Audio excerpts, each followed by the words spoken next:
আসসালামু আলাইকুম। আমি মুর্শেদ আলী। আজকে ঈদের দিন। ঈদ মানে আনন্দ, খুশি এবং একে অপরকে ভালোবাসার দিন। কিন্তু একজন মুমিনের জন্য সবচেয়ে বড় বিষয় হলো এটা, এমন একটি দিন সেদিন সে আশা করে থাকে তার এক মাসের সমস্ত ইবাদত আল্লাহ কবুল করে নেবেন। একটু চিন্তা করুন তো, আমরা কত কষ্ট করে সিয়াম পালন করেছি, রাত জেগে নামাজ পড়েছি, দান সদকা করেছি, কিন্তু প্রশ্ন একটাই, এসব কি কবুল হয়েছে? এ কারণে সাহাবায়ে কেরাম ঈদের দিনে একে অপরকে শুভেচ্ছা বিনিময়ের মাধ্যমে দোয়া করতেন এবং বলতেন, তাকাব্বালাল্লাহু মিন্না ওয়া মিনকুম।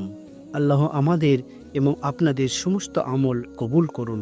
তাই আসুন আমরা সকলে মিলে সুন্নাহ অনুযায়ী একে অপরকে শুভেচ্ছা বার্তা পাঠাই এবং আবারও বলি, তাকাব্বালাল্লাহু মিন্না ওয়া মিনকুম।